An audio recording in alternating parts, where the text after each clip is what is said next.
now we are on item 10. Sorry about that. Thank you. Item number 10 is Department and Committee Reports, non-action items. 10A, 2022 Budget Hearing Number 2, Budget Reports and Department Offices Critical Needs Presentation. And I think we're starting the morning with Nikki Simmons, County Controller, Financial Services. Good morning. Good morning, Commissioners. Nikki Simmons, County Controller. We are here today to kick off Budget Hearing Number 2, which is Department Critical Need Hearings. Today you'll be hearing from several of the departments and offices within the county who have critical needs which are being considered through the 2022 budget process. So this is your opportunity to hear directly from each office that is requesting money that's been put in the preliminary balanced budget for what that's going to be used for, why it's needed, an opportunity to ask questions of the department directors and or elected officials. Also during every presentation, it's appropriate at this point for citizen comment. If there's any citizens who have comments specifically for that department's critical need, we welcome those at the end of every presentation. And so we're going to hear from several offices today. Our county assessor, our county clerk and recorder, county attorney, Pikes Peak Office of Emergency Management, our CFO and CIO will present some countywide critical needs. Planning and Community Development, our coroner, and Justice Services will be presenting today. We have a preliminary schedule that you all have. We're a little flexible when things go faster or slower, and so this is just tentative. We anticipate taking a break midday for lunch. So if there aren't any further questions for me, our county assessor unfortunately was not able to make it here today. He is under the weather, and so I believe our chair has a written statement from our county assessor to read in lieu of his presentation. Okay, great. Thank you very much. And Mr. Schleicher is unable to make it this morning, and he expresses his apologies. He did give me a statement to read into the record, so I'm going to go ahead and read that into the record at this point, so it can become a matter of the budget record at this point. So let me proceed with that. Commissioners, good morning. First, I want to send my sincerest apologies that I will not be present for my 2022 Assessor's Office budget presentation this morning. While visiting area this past weekend for her fall break in Iowa, it seems I have come down with a horrible cold, and I certainly do not want to share that, and I'm home getting on the mends. However, this is one of the most important days in a year as county assessor, and I don't want to let my illness not allow me to share all of the great things our employees are doing each and every day on behalf of our citizens. Since my election, there have been no critical needs or budget increase requests for the assessor's office. I and my staff continually find ways to be more effective and efficient in all that we do to meet our statutory requirements. Today, El Paso County has the most parcels and is the most populous county in the state of Colorado. However, your assessor's office today has only 48 full-time employees, which makes us the smallest staffed Metro Assessor's Office in the state. My staffing level is nearly 20 to 25% below other Front Range Metro offices. How is this so? It's our employees. When it comes to the county's most valuable asset, a lot of areas come to mind. Land and improvements, county vehicles, road graders, information technology assets, etc. But that's not even close to the county's most valuable asset. The answer is nearly 2,000 employees that make up our workforce. Therefore, as elected officials and department heads, it is our job to invest in our staff. Our employees matter most. They are the most essential contributors toward the citizens of El Paso County.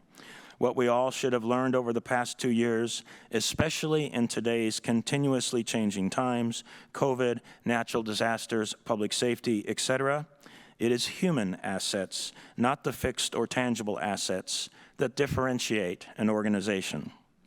Our employees continue to champion our business and determine the success or failure of it. The work they do determines what our customers see. So it's important for us to treat our employees with the value they bring. Management 101 teaches that if you look after your staff, they will look after you. They will be happier and more motivated and do their very best work. You'll reduce staff turnover rates and therefore save the taxpayer money. Today, you will be hearing from several of my colleagues sharing why a cost of living increase for 2022 is important to our offices and staff, and we all know that one of the main reasons to give a cost of living increase is to keep our employee wages reasonable compared to the increasing living expenses that we all are seeing. As the cost of basic items increases, our staff need more money to pay for their necessities. As important as that is, a cost of living increase also encourages our staff to stay within our organization because they feel valued. Again, my apologies for not being able to be there in person to share all of the good things our employees do for our customers day in and day out. And I'm extremely hopeful that you will join me in supporting a cost of living increase for our employees for 2022. Thank you for your time and consideration. Steve Schleicher, Assessor, El Paso County. So that is now officially read into the record. Are there any questions from the board regarding the budget information or the comments from Mr. Schleicher? The budget information for the Assessor's Office or the comments from Mr. Schleicher? Yes, Commissioner Williams. I just wanted to thank both Mr. Schleicher and Treasurer Louderman for always livening up our hearings. I missed both of them this year. But it's always fun to see them come up with the shortest presentation, and amazing to hear about their employees and their efficiencies in their offices. They both do a fantastic job, as do all of our elected officials and directors. So thank you, Assessor Schleicher, and we wish you speedy recovery. Great. Thank you for those comments, and I'll echo the speedy recovery remark. I hope Mr. Schleicher gets well soon. All right, I think our next item, order of business, is the Clerk and Recorder's Office, and Mr. Chuck Browerman, please come up.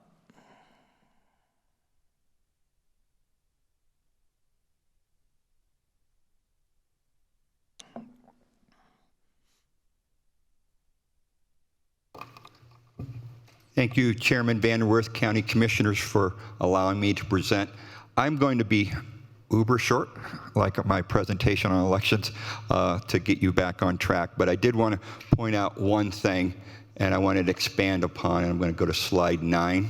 The rest of the packet information, I'm sure you can read and look over. So what I'm asking for is a $300,000 allocation to backfill my budget for a mid-year adjustment to motor vehicle salary staff. Our motor vehicle office is the public face of county government. People know us by the work that we do there, and they expect us to be there when they need it. And these are transactions that can't be done remotely. Unfortunately, they have to. Throughout the pandemic, the COVID pandemic, we've had to be on the front lines. But as we came out of COVID and the vaccine became available, a lot of citizens across the country, and our staff included, started to reflect on their work, their career, their family life, and make important decisions about what they're going to do going forward after this. In March and April, we saw what's been termed as the Great Quit, where people evaluated that situation, where they are in their lives, what they want to do with the rest of their life. And our office was no different than that. We had at times in a week 1, 2, 3 people that had resigned for other opportunities, other work opportunities, daycare issues took them out of the workforce. Also, taking care of loved ones was a priority too for folks for so many reasons. So we at one time was down 15 full-time staff in motor vehicle, and we have part-time staff that kind of augments that, and we saw that many, 15 of our part-time staff that we were down. And remember, this is not a static number. I'm filling slots, not as fast as I can replace them at times. So it's been an immense challenge. So you would see staff leave for various reasons.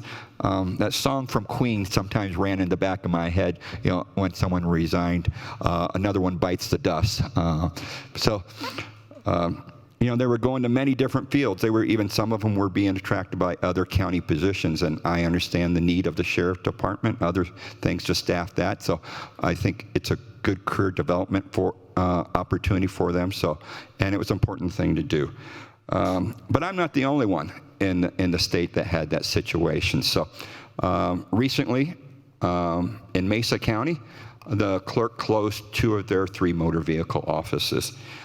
In the city of Denver, they just are closing a couple days this week because they are 53 days out on their title fulfillment. The law says 30 days. We never got to that point, but it's been a challenge through all this.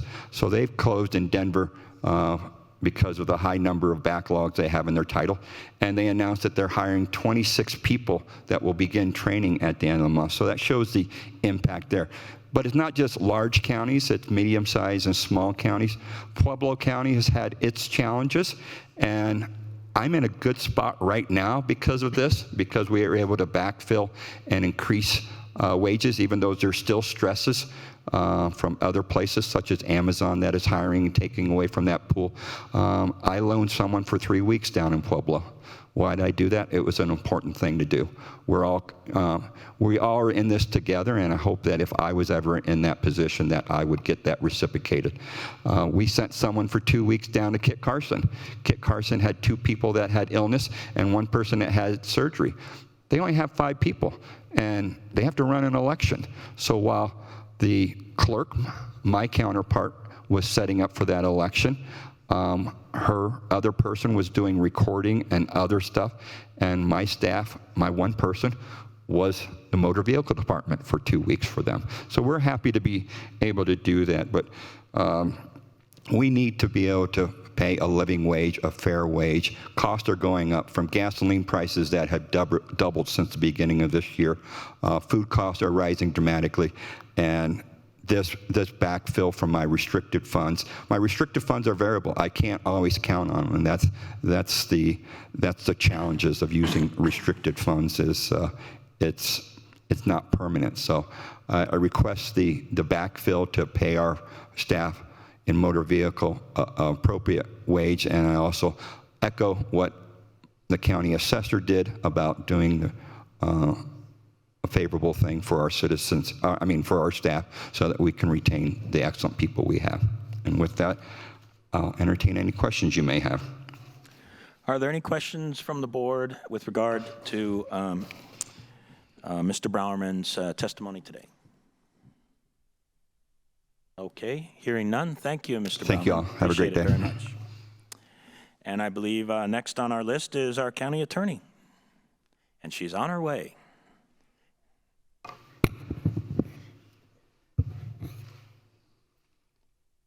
And am I able to drive with the clicker? Yes, thank you. Diana May, County Attorney. Good morning, everybody.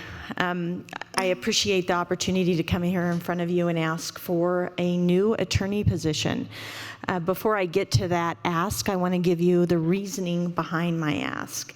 As you can see, I have, and as you know, I have 2 different sides of my office, and the attorney I'm asking for is on my civil side.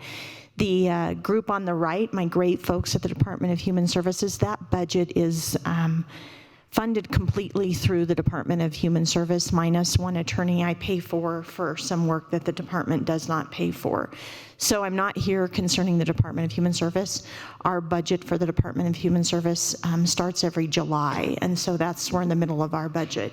But what I am here for is on our civil side. And I want to explain to you why I desperately need the need for a new attorney. As you're aware, in the 5-year budget plan, we have had an attorney that has been in the 5-year budget plan. Originally, the attorney was set for last year, but in trying to help the balanced budget, I forewent the attorney last year. Now I kind of think I shot myself in the foot, but I'm here asking for that attorney for this year. I want to talk a little bit about litigation. Litigation is increasing. As you can see, we're definitely on track to have the same amount of cases we've had, if not higher, the past 2 years. The problem is they are lasting longer and they're more complex. And I want to explain to you, I know you've heard some of this before, but we have the 37 cases to date, but we have ongoing from last year, 25 cases, or the year before that. And what we're seeing is, unfortunately, there's definitely a trend in the courts that not only are the cases more complex, but we were generally able to get out on probably 80% of our cases with motions to dismiss or at least summary judgment motions early on. But there is definitely a trend in state and federal courts to allow cases to go to the jury, especially with pro se individuals and especially with some of the new legislation that's out there with the Senate Bill 2217 legislation, and then some trends also in the federal level too, to be honest with you. We oftentimes saw cases be dismissed much sooner in the federal courts, especially with pro se individuals, but they're not. So not only are our cases staying the same, but we have a lot more that we're not able to successfully get resolved with those pretrial pleadings. We also have more complicated discovery issues, which takes more time of my attorneys. And we also are seeing more cases because we're not able to get successful dismissal of those cases early on, set for trial and likely to go to trial. As you're aware, we have 3 trials set in 2021. We anticipate those going. We've already had 1 this year, and then we have 1 already set for early 2022. And just for some historical context, trials usually would happen about every 3 to 4 years. Generally, we would have 1 because, again, most of our cases were being successfully dismissed. Unfortunately, it doesn't stop there. Our employment matters are continuing, as you can see from this slide. We're having more investigations that are occurring, significantly more, which takes time not just of paralegal staff, but they're very heavy and attorney intensive. I have 1 attorney who's my first assistant, Nate Whitney, who handles employment. We are in the process of training Lisa Kirkman's replacement to start helping us with some employment, and then I do employment still. So right now, while Mr. Whitney's preparing for a trial, I'm doing my job in all of the employment. And so this additional attorney would not be only assist with litigation, but it would help free up Nate, who's doing litigation, to focus more on just employment. We also, as you can see, are having more civil rights cases filed with the EEOC and CCRD, which are very intensive to respond for, a significant increase from the past 2 years. I'm not a mathematician, but I think that's a 500% increase of cases filed in those areas. In addition, we have, as I indicated, the trials pending in COVID. Although COVID, the height of COVID has definitely been in our rearview mirror, we still have a lot of employment-related matters concerning COVID that takes a significant amount of time of both myself and Mr. Whitney. Also, our code enforcement. I believe I told you last year one of the areas that I hope to improve on was our response on code enforcement, and we have gotten better. We've been able to file more complaints and more abatements. But the problem is, as you can see when you look at this list, on my underlined part, we still have 80 code enforcement cases awaiting referral that we are unable to proceed forward on. It's a staff resource issue to file those cases. I don't have staff. I don't have an attorney that can keep up with all those being filed at one time. And so with this additional attorney, it'll allow me to do some restructuring to better meet the needs of the planning and department with those code enforcement matters. As you can see from this highlight, we're still doing a fantastic job. We've had some really big cases that our code enforcement individuals have worked really hard on. I know Commissioner Gonzalez, some of them are in your district, and I know you were anxiously awaiting some of them proceeding forward, and I think we've done a good job this last year on focusing on those a little more. In addition, our land use, just as you'll hear later today from Craig, they're busier. Well, that makes us busier.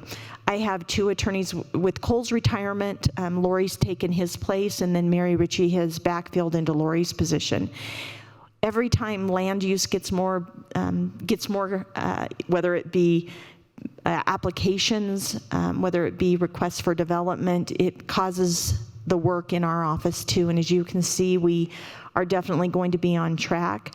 Another area that's taken a significant amount of time is the water reviews, because water reviews now can be done earlier. Lori Sego's doing a phenomenal job keeping up with them, but when you see what the water reviews are, they take a significant amount of time. And Lori even sometimes is having to help me cover litigation cases while she's also doing all these other duties, because we just don't have enough personnel.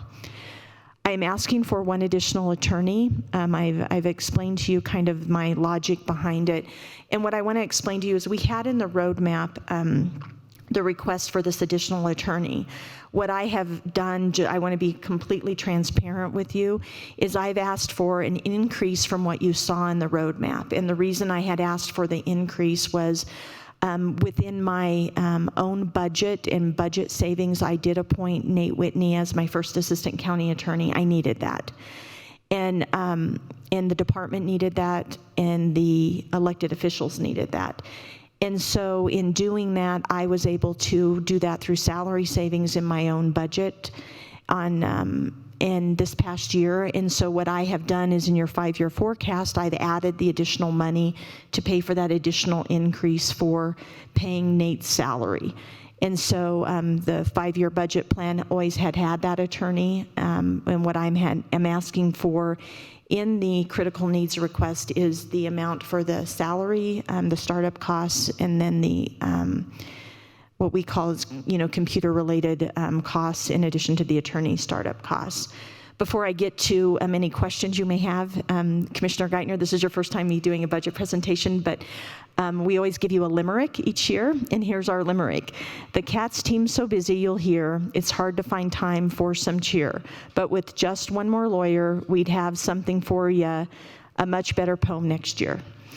So just a little humor to add in there, but any questions, please? Are there any questions from any of the commissioners? At least I got a smile You've out of definitely got all some 5 of you smiles, yeah. and the deputy county administrator, and I can't tell with Bridget because she has a mask on. Okay, Commissioner Geithner. Just a quick comment. I appreciate the explanation on the tradition of the poem there. And little known fact, actually, my degree is in English, but I had 2 tracks. One of them was poetry. So I completely appreciate your limerick. Thank you. Thank you. Thank you. There you go. You made a better connection than you even realized. Yeah. Yeah. Other questions from the county attorney on the budget presentation? Thank you for your time. Thank you very much. Okay, next up is the Pikes Peak Regional Office of Emergency Management. Oh, no. Mr. Jim Reed. And I already heard from one of the commissioners an "oh no" comment.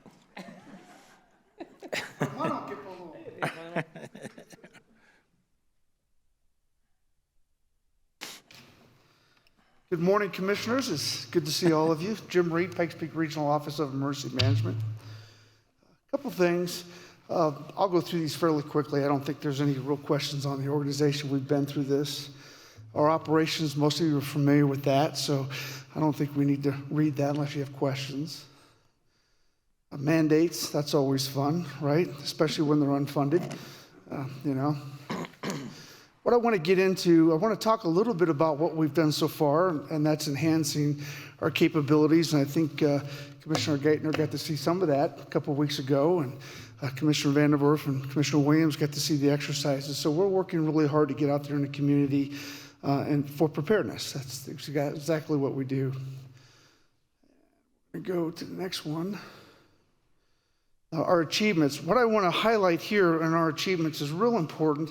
Even with COVID, and we've supported COVID throughout this entire event.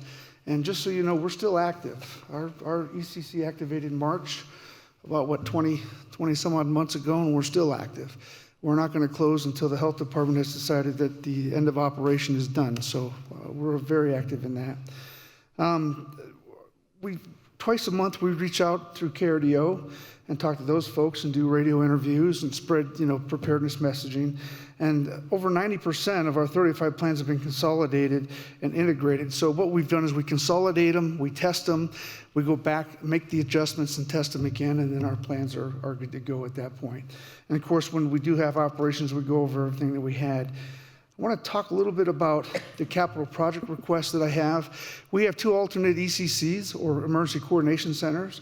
In the event that we lose the Mark Dablin facility, we have to go to 2 locations. And the reason for that is one center has county network and the other center has city network. I was fortunate enough to get with Roger Level over at Pikes Peak Regional Building, and they have both county and city networks in his facility and generators and large rooms. And so he is going to support us in relocating both of the 2 alternate emergency coordination centers into one. They're at Pikes Peak Regional Building. It's not only cost effective, but it makes sense. It's the most effective way of putting those together. So we'll start that. Hopefully, if we get the funding, we'll get that going first quarter of next year. Our base budget has, you have a question? Just a moment, yes. Commissioner Gonzalez. As this is related to public safety, I think, and in line of the fact that a lot of what we did last year was for COVID-related emergency response, would the federal ARPA funds could be used for this? I think part of and you'd have to get someone smarter on those than I am, but I think part of it is it's not directly COVID related. Go ahead, Commissioner, go ahead. No, okay. I find that shocking, and these are the things that really frustrate me and upset me as a trying to be good stewards of taxpayer dollars. That if that's accurate, the federal government wouldn't have some sort of flexibility to us to utilize that. So I think we should absolutely look into that and make requests at the federal level, because if that's an emergency response, activations, which did great work last year, absolutely in response to COVID, could not fall under good use of ARPA funds, I'd be absolutely disappointed. And we should absolutely talk to our senators, et cetera, to push changes. So thank you. Well, we'll certainly ask the question and find out if we could use those funds. On the second part of that is the EMAP accreditation program that was part of when we combined the 2 organizations. One of the requirements was that we went for accreditation. And that's a costly adventure, and that's the $11,000 that you see in there as we go forward. Our base budget, Commissioner Gonzalez, this will make you very happy. In 3 years, our base budget has not changed with the exception of employee salaries. And we will continue to do so. And that, again, I think to Mr. Schleicher's comments, it's the employees that make a difference, and they're really working hard. The entire team is working hard to get there. So what I'm asking for is $26,000, $15,000 for the alternate emergency coordination center, and $11,000 to work towards accreditation. Are there any questions at this point? I have a question, but I'll reserve it. Are there any questions from the other commissioners? All right, so my question for you is with both of these budget requests, excuse me. So, this is obviously a regional office, so it's both city and county. So what are these dollar figures? Are these the county's share of the total costs of doing these 2 items, or is this the total share, and then maybe we should be asking the city to share that with us? So it's our share of it. The city, I've asked the city for the total amount, and they'll bill back to the county for the half. So it's a 50-50 split on this, on both of them. It is a 50-50 split. So sure is. So the 15 and the 11 are the totals? Yes, that's okay. it. Yeah, nothing more. That's our half, our portion of it. That's our half? Yes. Okay. That's correct. All right, thank you very much. Yes, Commissioner Gonzalez. Thank you. I actually did want to add, I have been very pleased with what's happened with PPOEM since we combined that several years ago. It took almost a 2-year process, but I think that was a good example of how entities come together and try to make the most efficient use of taxpayer dollars, and I think the combination, and then as you showed with the budget remaining those last 2 years the same, that's and the work that you've done, especially recently the fire.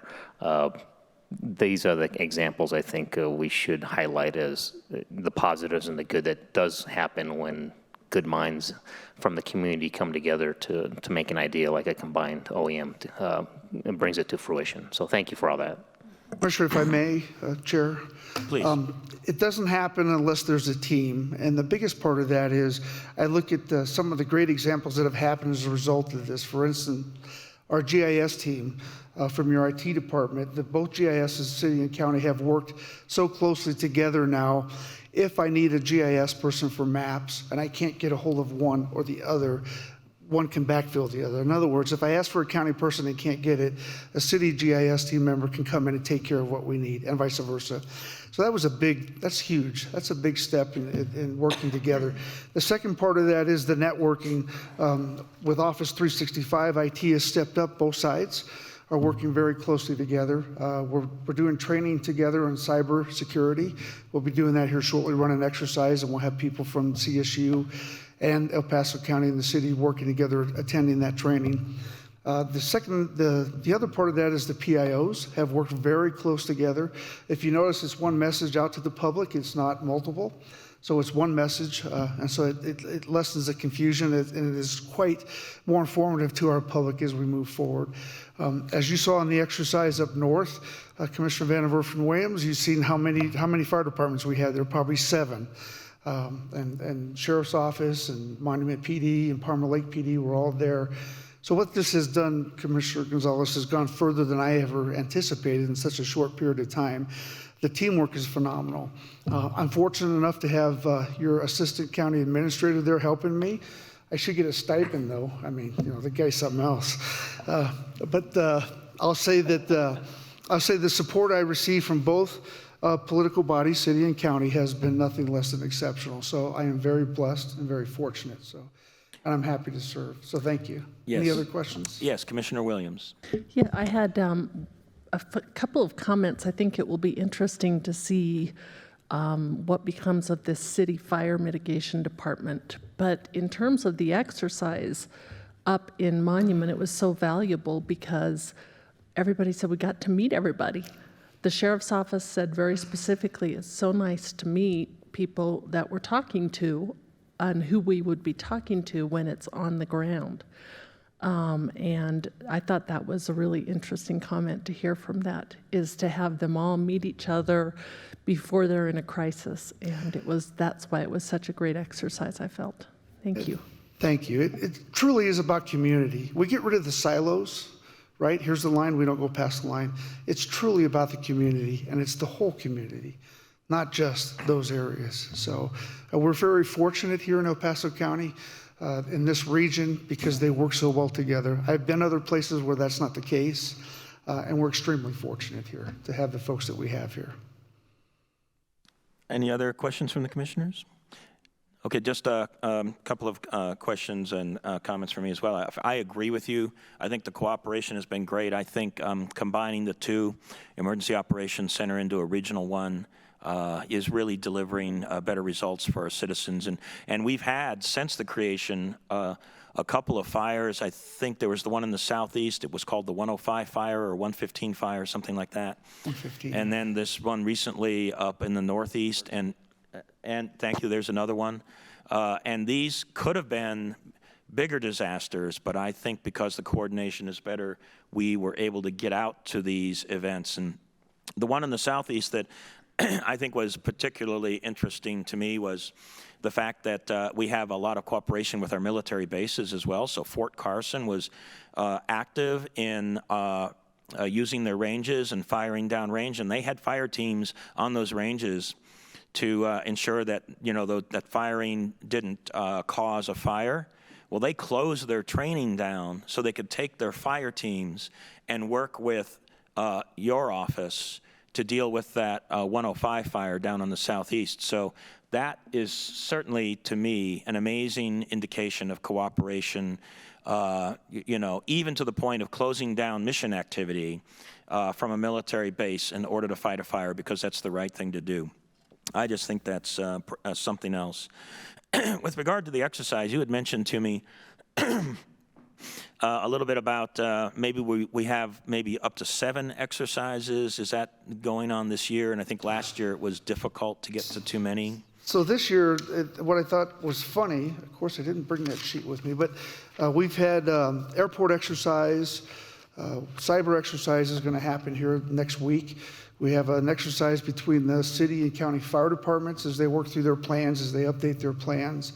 We had the Up North exercise. We've had an ECC exercise internally to us to kind of test all our processes. So we're constantly exercising. It's nonstop, and you know this, Commissioner, probably better than most. You and Commissioner Gonzalez, we write our plans and then we test them, and then we check them, and then we write, and then we test them again, and we go back and rewrite them. And it's a constant process. We thought the pandemic was going to slow down a little bit, and we started scheduling these exercises, and of course then the Delta variant kicked in. And kind of slowed some of that down. But yes, we've had multiple exercises this last year. Great, thank you. I think those exercises are important, so I agree with that.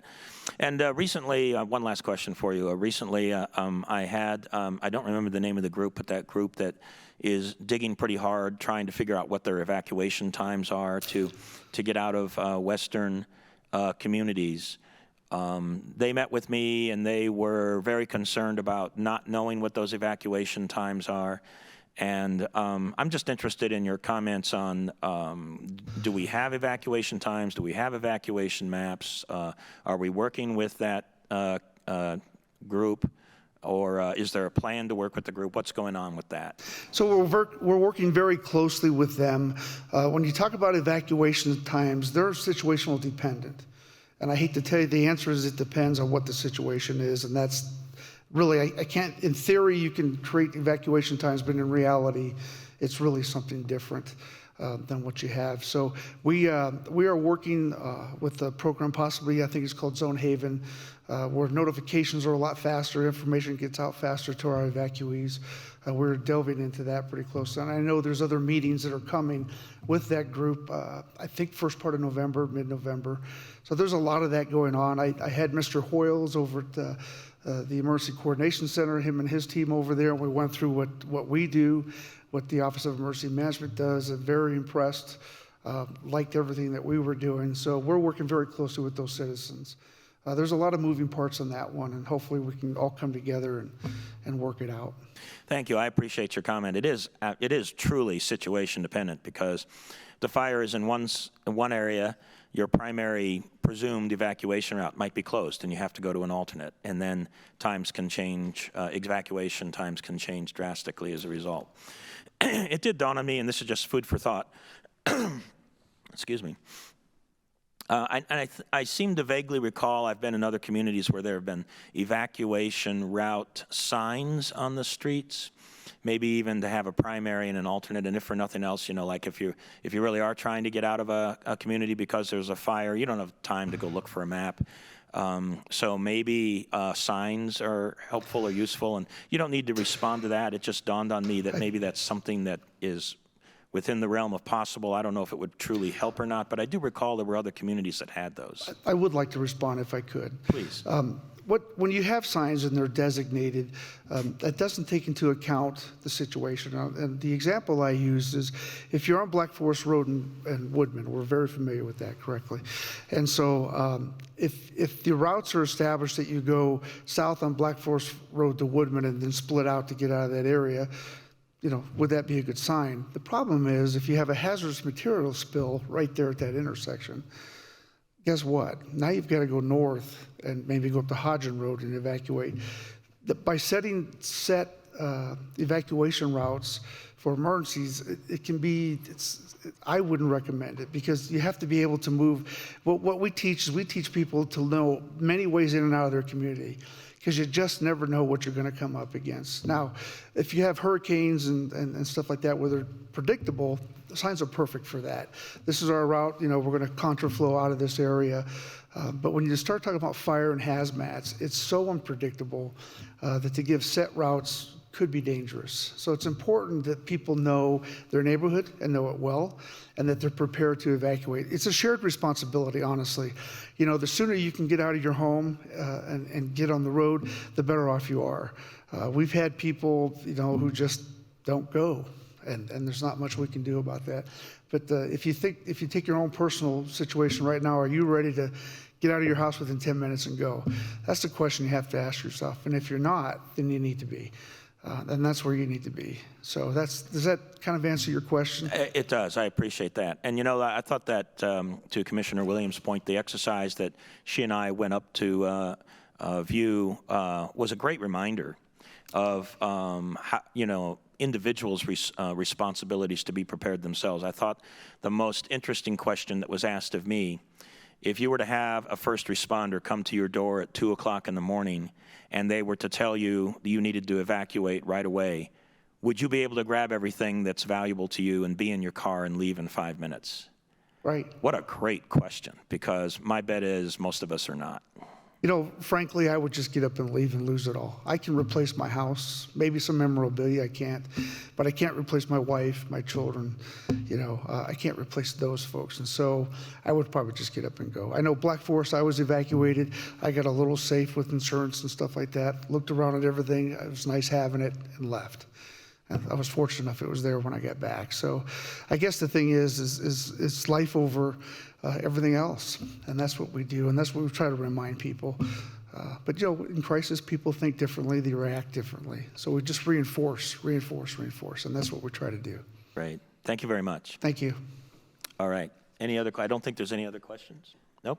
Very Okay, good. thank you. Appreciate your presentation. And I think we're at Countywide Critical Needs. Morning, Commissioners. Sherry Cassidy, CFO, and I also have Jeff Eckhart, Chief Information Officer, in case I get stuck on any technical items.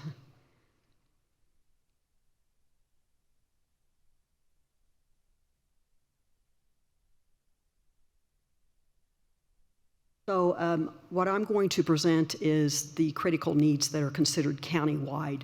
None of these fit into a particular department, so they'll go into our countywide budget. The first one is the Fountain Creek Watershed District annual dues. On that one, it's we're asking for $24,286 of an increase. This is the increased cost to run that district down there. And all municipalities in the watershed are sharing this cost. Our share, the $24,286 is the 22.8%. That's the El Paso County share.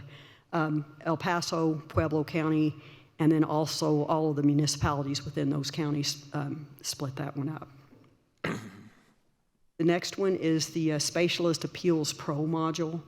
That's for $64,000. That is the system that the assessor is using. It helps with the county property value appeals.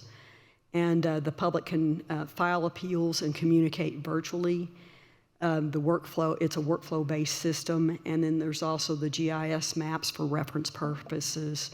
And then there's the color coding elements for ease of use. The next one is the Agilent software annual license. That's $50,000. What that is with our CARES funding, we set up smart workstations so that staff could work from home. What this does is this allows staff to reserve a small cubicle that's got a docking station and dual monitors, so on the days that they do need to come into the office, that they have somewhere that they can come in and sit. And a lot of times, like for example, one of my teams, they work from home like 3 days a week. 1 day a week they come in and have a full team meeting, so they're able to reserve cubes, have a space to come into, so they don't have permanent cubes anymore. The same thing with DHS and a lot of the areas out at CSC. So this Agilent software helps them reserve cubicles and then also meeting rooms if anybody needs meeting rooms. The next item is, this is a bigger cost item. This is $1 million for 2022, and basically what this is to get phase 1 going on a lot of our ERP replacement systems and also our time tracking systems. We are using the recommendations from the Government Finance Officers Association on how to approach this because it's going to be a very large project. Part of this is going to be planning and data gathering. There's going to be several projects that we need to do to make conversions in order to shift to whatever new system we decide on. Also, we want to find and eliminate any shadow systems that might be out there. So we want to use 2022 as the development year, the research year, to really get everything going. And then by the end of the year, we'll have a very good implementation plan, a statement of work, and we'll finalize what the cost estimates are. We'll also, try to right-size the systems that we have to make sure that we're not buying something too big for us or too small for us. And then this is some of the things that we're looking at for the implementation. Our financial management, timekeeping, payroll, procurement, cash management that the Treasurer's Office uses, grants management, budgeting, human capital management, inventory and assets, and then whatever else we might find as we're doing research in 2022. We do know that by 2025, we need to replace our Chronos system. It was put in place in 2014, and it's just reaching its end of life. So we know that we will have to have something new by 2025 and in place. And typically with these ERP systems, it'll take 2 to 3 years, sometimes 4 years to actually get them in place. That's why we want to start now, make sure that we don't run into an issue to where we're out of time. J.D. Edwards was put in place in 1999, and it'll no longer be supported after 2031. We want to do all of these items at the same time because there's going to be a lot of data conversion, a lot of shifting. So if we can find our systems, implement them all at the same time, it's going to save a lot of staff time, a lot of conversion cost. So that's why we're going to take this time to really step back, look at it, see what all it is we need, see what the time frames look like. And then I just did a quick timeline on this. 2022, we're going to be looking at everything, making some decisions. And then we will put everything out to bid. We'll have a good firm cost at that time and also a good implementation schedule. In 2023, we will start doing the implementation with the emphasis on getting the timekeeping system replaced. The timekeeping system, it's a little bit tricky too because the Sheriff's Office, to get a good timekeeping system for the Sheriff's Office, the way they run, that's what we're going to look for, and then everything else I think will flow in behind that. So we just want to be sure that we can get something, a good platform for them. And then in 2024, we'll continue with the implementation. In 2025, then we'll have the timekeeping system going live. We should have a very good platform at that time on the rest of our financial system, and then we can complete the rest of the implementation for that in 2026. You have any questions? I have a question. I'll reserve it if there's questions from any of the other commissioners. Commissioner Bremer? I do have just a quick one. So I understand that, as with anything, this will go through a proper contracting and procurement procedure. Do we know if there's the capability out there in general to consolidate several of these different software systems and ensure that they're talking to each other? Yes, there is, and that's why we want to use 2022 to go out, research our systems, right-size it. See, there's a lot of systems out there that have these things built in, and make sure that everything is going to work for us. And then when we get the statement of work put together, then that will be a large bid for a contract, whether it's 2 or 3 different systems, whether one system will do everything or we might need a couple of different systems. At that point, we'll have a good feel for that and know what we'll need. Great, thank you. I know that you already have this in your mind, but I would love to see a very, very forward-thinking consolidation that will serve us for a long time. We've managed to keep these other systems serving us for a long time, but I think that the technology has come a long way since J.D. Edwards in 1999. So I'm looking forward to see how we can get this part of our internal operations of running the county business very efficient. It's already quite efficient, but I think this is an opportunity for us to spend that taxpayer dollar very efficiently as well. Yeah. Great. And any other comments? Oh, okay. So my question is actually somewhat similar. You've got a budget bogey on here, and it's pretty big. So obviously, it's a total of 9 different types of financial systems, from the management itself to payroll and so forth and so on. But obviously, we'd be interested in upgrading. I mean, we have one challenge, which is stuff that's getting phased out. But another challenge is whenever we're going to invest in something, we want to make sure that we're getting some real value out of it, like improved labor efficiency, or maybe over time a reduced sustainment cost. One would presume, hopefully, that software, as it's modernized, actually would help us get there. So I would be interested if you might be able to put together a little something. I'm going to suggest for our Thursday budget hearing, I'd like to see a little something about kind of the sense of the cost versus the value. And we know you're going to evaluate products, so you might not have all of that in minute details, but I'd like to kind of see what you're thinking about that, because I'd like to be able to understand in my mind that replacing these things, what's the value generation of it, right? So what do we get out of that? And, do we save a lot of labor, or do we just have a lower cost of sustaining things going forward because they're modern software? I'd like to hear those words and whatever that might be. So if you might be able to provide that. And then Commissioner Williams will have a question in a moment. I also know on the inventory and assets management part of this, which is the bottom bullet, I know that DPW is also working on a system to do that, because they've got a lot of vehicles, they've got a lot of other equipment, capital equipment, and they have a program or project that they're working on that. So I'd be interested in knowing, is this integratable? What's the connection? Is DPW investing in something that we're going to have to reinvest in later because it can't connect to this, or maybe it doesn't need to connect to this? I'd just like to get an answer to that, because I know that they've got a fairly substantial investment in trying to deliver, their management of their capital assets as well. Okay. Right, yeah. And that's what we're going to use 2022 for, is to look at everything, look and see what shadow systems there might be out there, what can be rolled into all of our processes.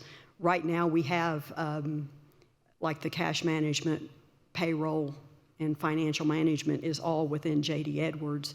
The timekeeping, of course, we have Kronos. Procurement, we're using, we do have procurement within J.D. Edwards, but we also have the separate system with the BidNet. That's the public-facing side. We want to be sure that we can integrate all of that straight through whatever system we have. Grants management, we have a lot of that in J.D. Edwards, but it's a little bit clunky. We want something that'll be a lot smoother in implementing that. And then the human capital management, we are using NeoGov, but if we can get something that'll flow into a system a lot better, then that's what we're going to look at too. Okay, great. So you have obviously some goals, so maybe you could have a conversation with us on Thursday about what are those goals, what are you hoping to achieve as far as labor savings or cost savings or what have you. And Commissioner Williams, you had a question.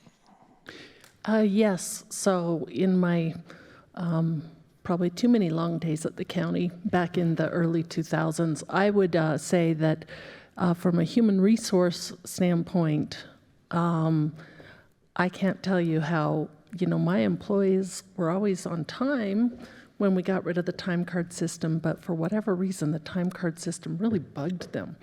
But that Chronos, boy, it made sure you were on time because Right, you only yes. have a few minutes. If you don't, you're there, you're sitting at your desk, and you make sure you log in before, I think it was 6 minutes afterwards.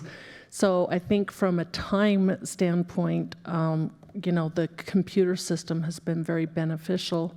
And then from a financial standpoint, I just have noticed over the years, one of the major ways that at the county we've kept costs down is to have multiple systems and a lot of people checking them all the time.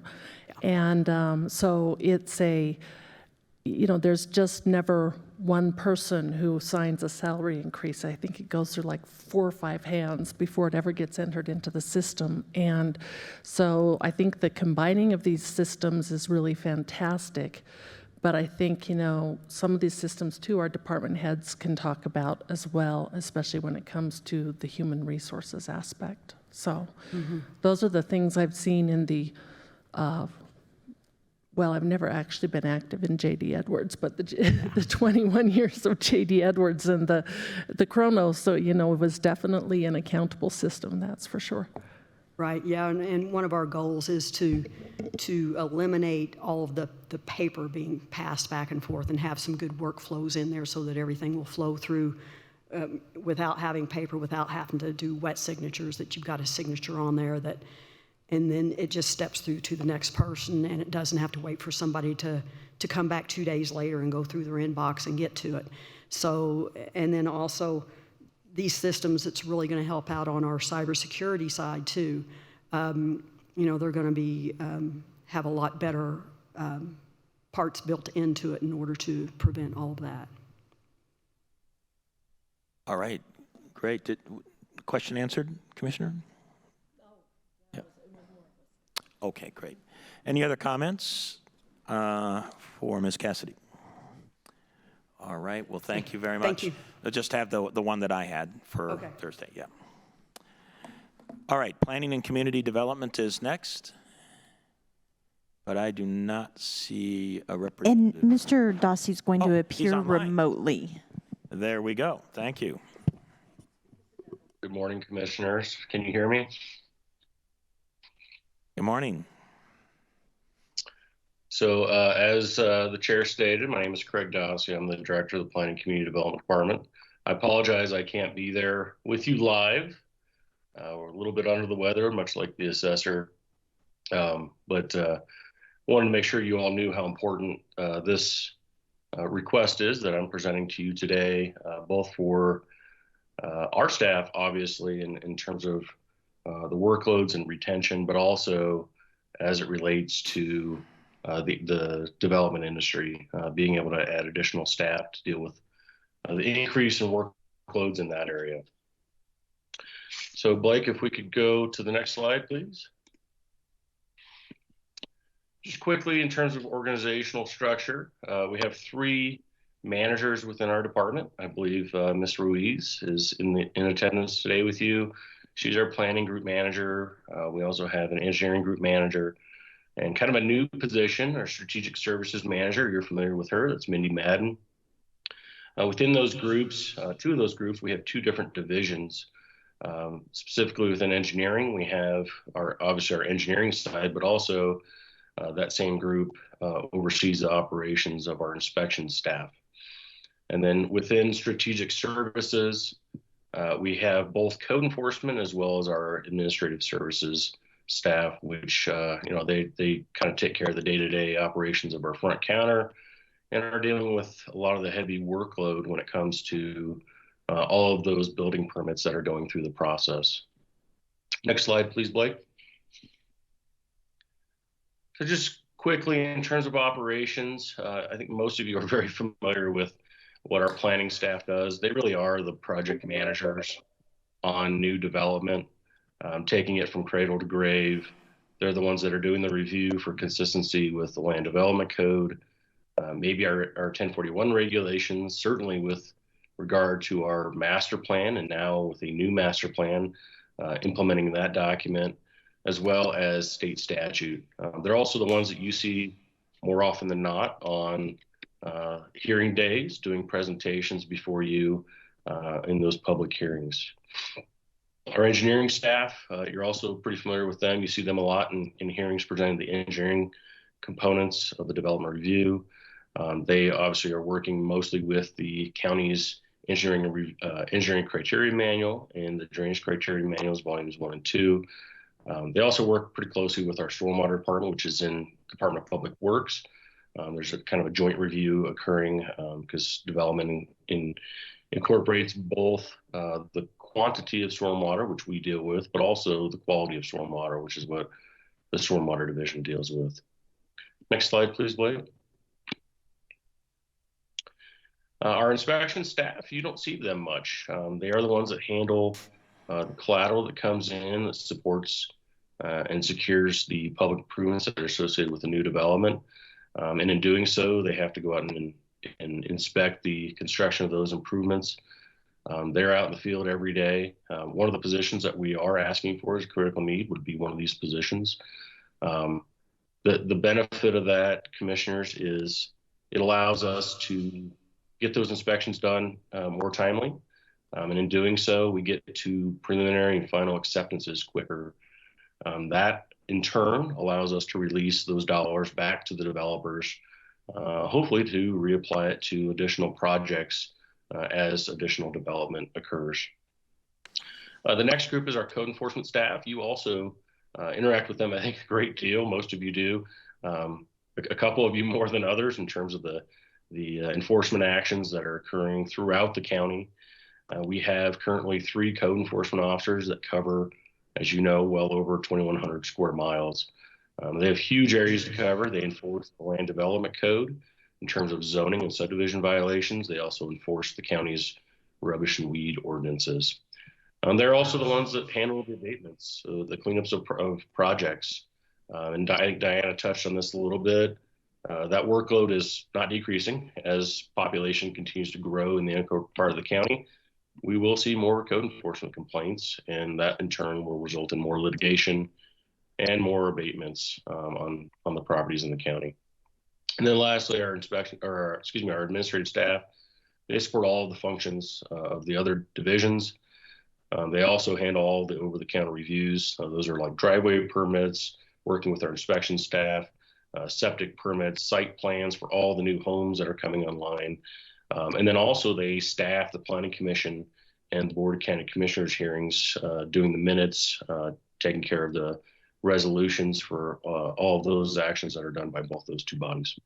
Next slide, please, Blake.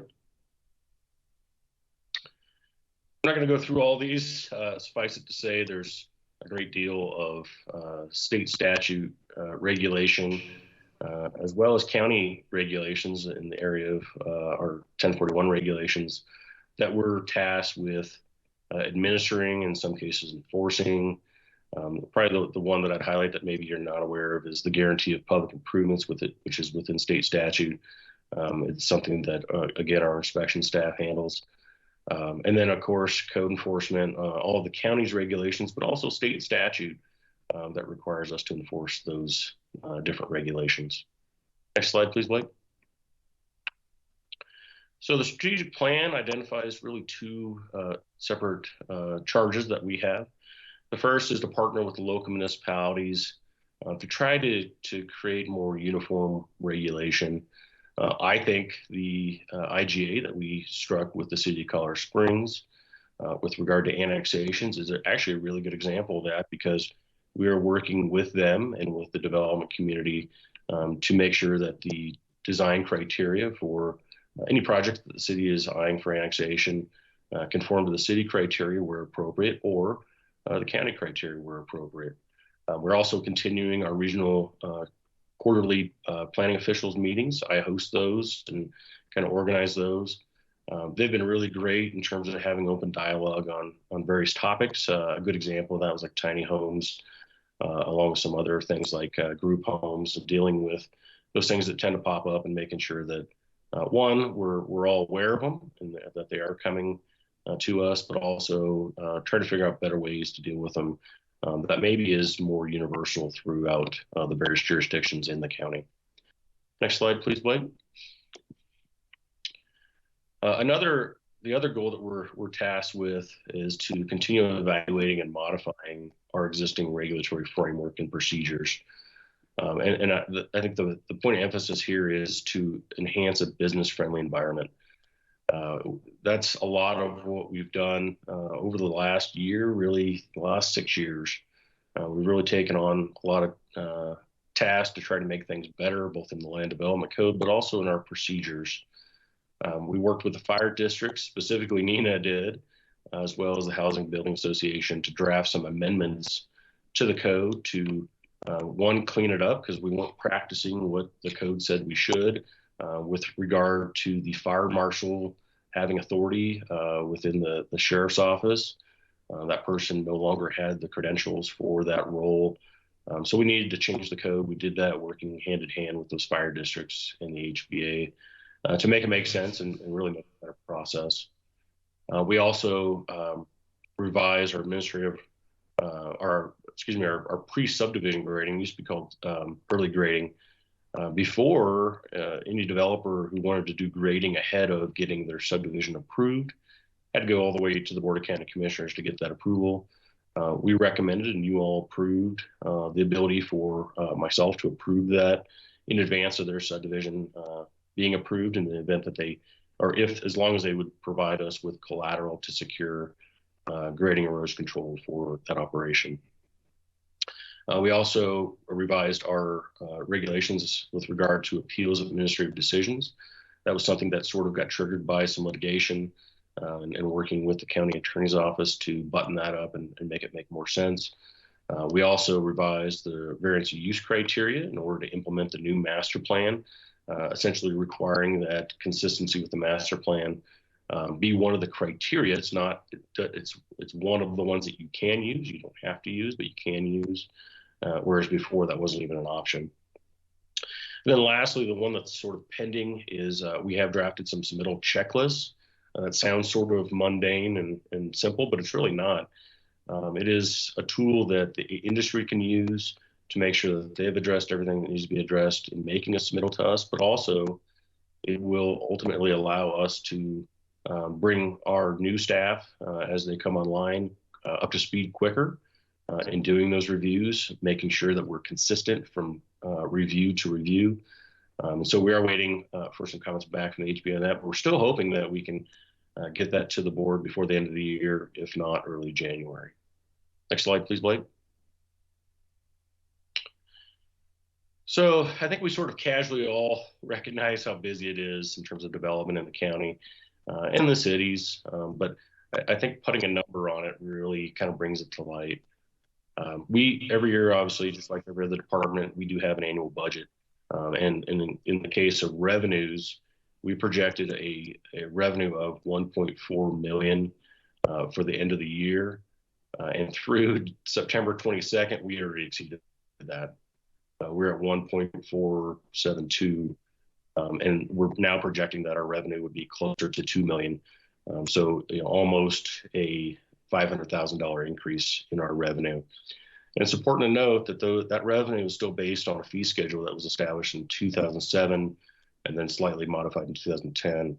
But it is not based upon what our current costs are, and that's something that we'll be talking about in the future, given the opportunity. But it is important to highlight that we're well over what we projected for the revenue for this year. And you'll see a number later in the presentation, but I just want to highlight that these numbers don't include some additional revenues. These are just those applications that we process. There's other revenue that we do collect. Next slide, please, Blake. So I thought this graph really said a lot in terms of our workloads. We coming out of the recession, 2010, 2011, things really started to climb as the inventory of available lots began to dwindle and get used up. Something happened in 2018 that I still can't really explain, where it kind of took a dip there. But if you look at the last 2 years and then this year, we have been on a steady increase and really a pretty significant increase. Through the end of August, we were at 3 projects. These are type Ds and Cs. A lot of these are the ones you see, but also the ones that require an engineer and a planner. You can see last year, 2020, we broke a record. That was the most applications that we've ever processed as a county at 480. And as of the end of August, we're projecting that we will be at 560. And actually an update to that, in September, we exceeded the projection again. So we're probably going to be pushing closer to 600 by the end of the year. So when we talk about the workloads, this number really affects 3 different groups, and we'll talk about that as I move on here. Next slide, please, Blake. So this is a ratio. I want you to think of this as a ratio. It's something I've tracked really since I started with the county.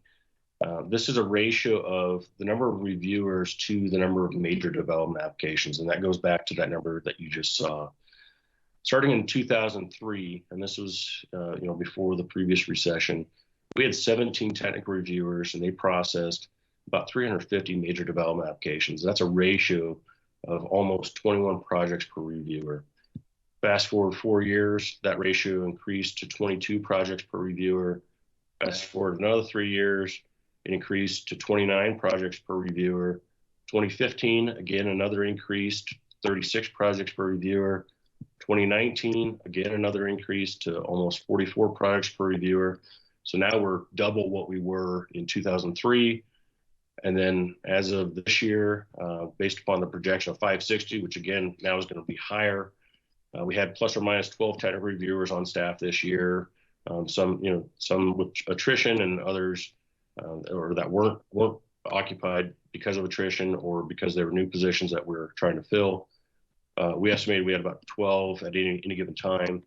That new ratio is about 47 projects per reviewer. So not only is the workload an all-time high, but the ratio of projects per reviewer is certainly an all-time high, and it's frankly unsustainable from a staffing standpoint, retention standpoint. Next slide, please, Blake. So again, as I mentioned, we did set original budget for a revenue of $1.8 million.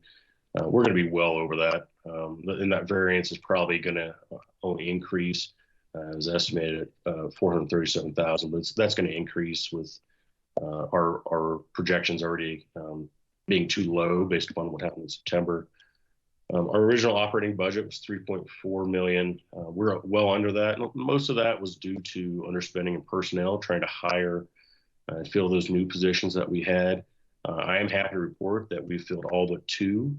So that's a great thing. And those are folks that are receiving training now and are already stepping in and helping out with the workload. Having said that, with the workload being what it is on those major applications, and as I alluded to earlier, I want to touch on this. There's 3 groups that really affects. That affects our planning group because they're doing the planning review of those applications. That affects our engineering group because they're doing the engineering review of those applications. And then lastly, it affects our inspections group because they're the ones that go out and inspect the public improvements that are tied to those major development applications. So those are the 3 positions that we are asking for with this request. That the salary for those is about $225,000 with a total weighted salary is $312,000. Next slide, please, Blake. With that, Commissioners, I'd be happy to answer any questions you may have. Yes, Commissioner Williams. Yes, thank you, Mr. Dossi, for the presentation. I only had just really one question, since it appears you're a fee-supported office, that it would be better sooner than later to look at that fee schedule with the number of applications that are coming up. Of course, I would always encourage that we keep fees low for the small individual homeowners who are applying to do something, because I know that early assistance meeting and the discussion of the fees can be a bit overwhelming for them.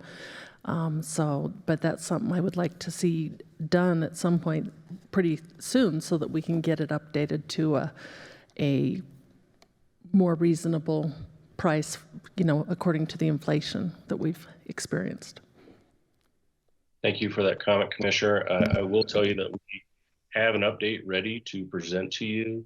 Obviously, with some of the Tabor cap challenges, that was and the cost of housing that we're currently dealing with in the region. We did hold off on that, but that is ready to go. And it's actually something that we have already vetted with the HBA, and that we have a letter from them in support of. So, if we're given the opportunity to bring that to you all, then that's certainly something that we want to do.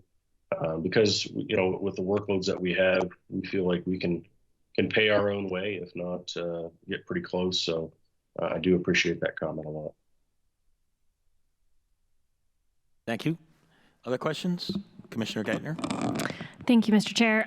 So both a comment and a question. I appreciate Commissioner Williams' comments about assessing that. I think I would be interested in seeing, it sounds like maybe this will already be in that presentation, Craig, but there are obviously some operations that are directly related to new development and some that are not, like code enforcement. And I'd really love to see those, really broken out so we can determine, what should be publicly supported by taxpayers, things like code enforcement that we all have to contribute to versus what are the new development costs. So hopefully that will be included in that. But in addition, looking at your base budget and critical needs with the indications of the number of reviewers and the plans and where we're at now, obviously there's a significant difference there. Do you have a specific goal that you think is the right number for how many projects per reviewer? Yeah, I would like to see us get closer to 30. I think we've sort of been, taking advantage of the good graces of some of our employees who are working, frankly, far too many hours, Commissioner. If we can get closer to 35, 30, somewhere in there, I think that's, long term, that's where I would like to be. Now, keeping in mind that, nobody likes to talk about economic downturns, but, there is a certain balancing act that we have to have in what we deal with that maybe other departments don't have to deal with as much. It's what we do is a direct reflection on, the economic conditions at the time. So we'd like to strike a balance. I think adding these 3 positions get us closer to doing that. And then to touch on your comment, Commissioner, the fee schedule update that we have does not in any way account for the costs associated with code enforcement. I agree with you. That is something that is funded by the general fund and by taxpayer dollars. So that has been completely removed and actually was removed from the previous fee schedules as well. Thank you on both counts. So I appreciate that. So that 30 to 35 number, and it just helps put it into perspective about really what we're aiming for. As we can see, early on, 20 projects per person, so that may have been, not quite in the balance there. So I appreciate you being thoughtful about that.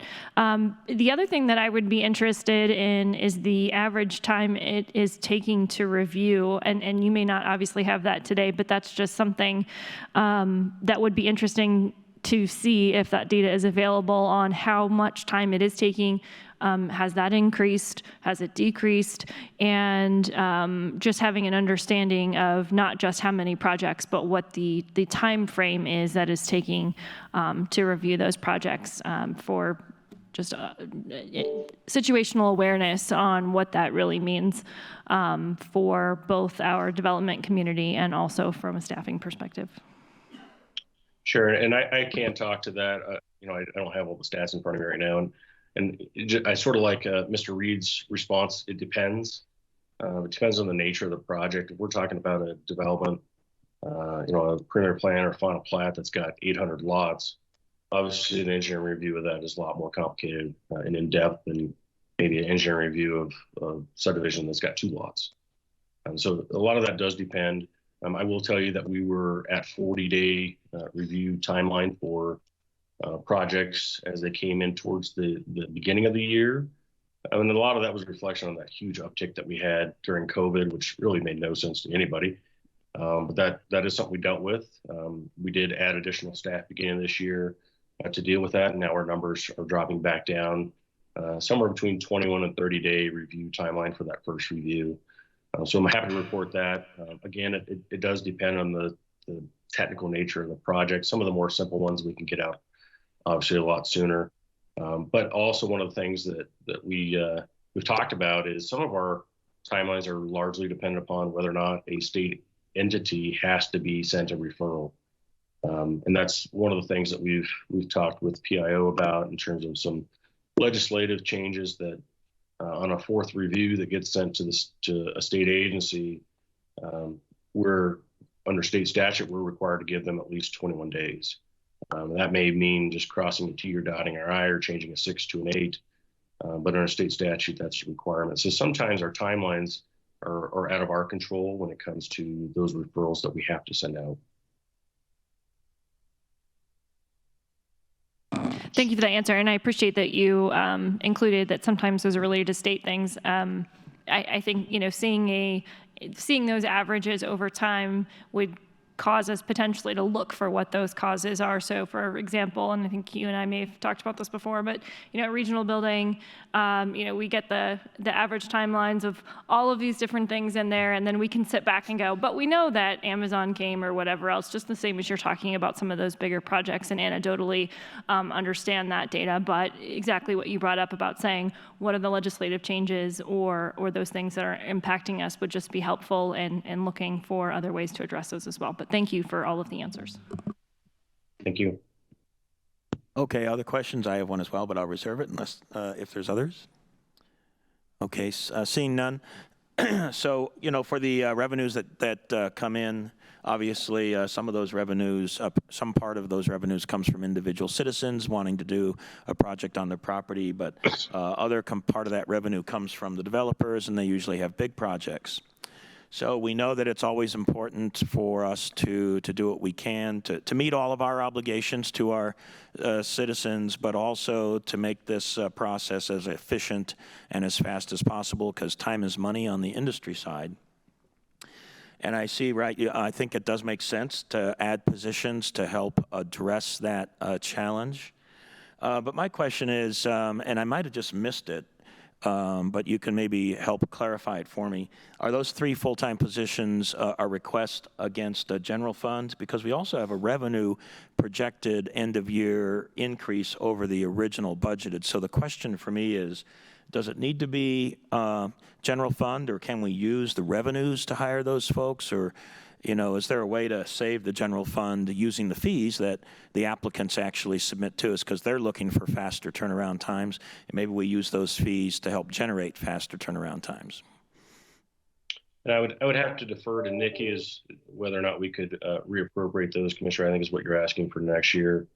I will tell you that all of our functions are funded out of the general fund. We used to be an enterprise fund during the recession. That didn't work out too well.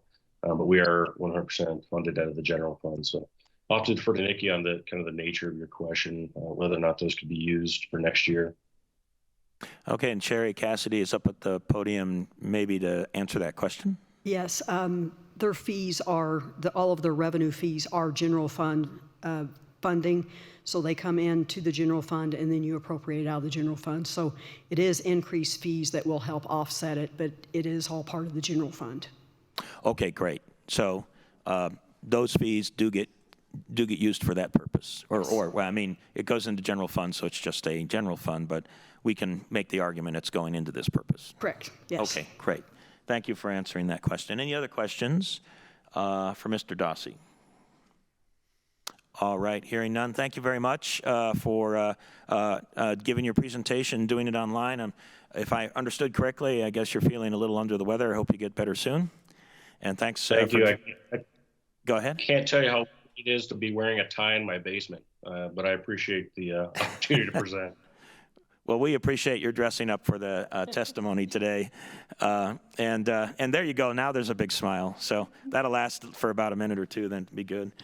All right. So in speaking with our assistant county administrator, we are ahead of schedule. So what we would like to do is have our coroner come at about, he can be here at noon. We can still take a half-hour lunch at this point, or if you still want 45 minutes, we can do 45 minutes and have the coroner start at 12:15. So 12:15, does that sound reasonable for everybody? Yeah, he actually can commit to noon, so 12:15 I'm sure would work for him as well. So with that in mind, let's go ahead and recess for lunch. It's my understanding lunch is here. So we'll recess for lunch, and then we will restart at 12:15.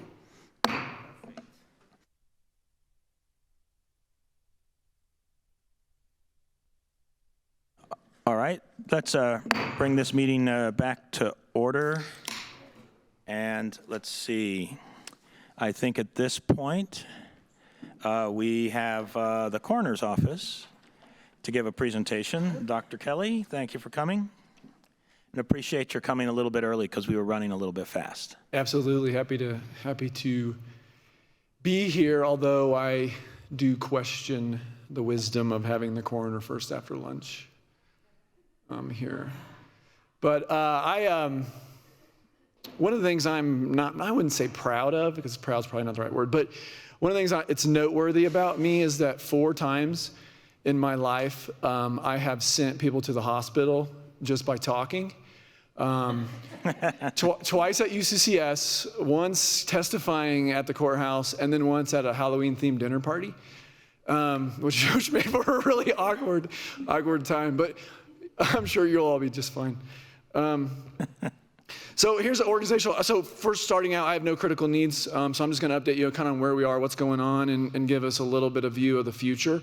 Here's my office. We have 26 FTEs. 25 of those are filled. I'm sure every single department head and elected official who's going to come up over the next week is going to tell you about their staffing problems. And on paper, I look like a rock star. In reality, I still have those same issues. I'm moving people around inside and that kind of thing. The two positions I think are most noteworthy are those medical examiners, and I'll talk about them a little bit. I had a massive crisis about this time last year where I was losing 3 of my medical examiners to positions elsewhere for more money and less cases, which I can't argue with them about that. And this board stepped in and really honestly averted a crisis for us. So thank you for that. And so in that position, we're actually in pretty good shape right now. Where I'm struggling a little bit is in those autopsy technicians. Those are the folks who help me and my other doctors do the autopsies. And that's really an entry-level kind of blue-collar position where we're competing with people who haven't done this. They haven't spent a decade of their life training for this. They're coming into the field. And so that's the area where we're getting people in the door, but they're discovering quickly that this is a really hard job, and it's not like it is on television. And then they can do something, they can work retail for as much as what they're making there and have a much less stressful work environment. But I'm doing okay right now because I've got good folks who are really stepping up.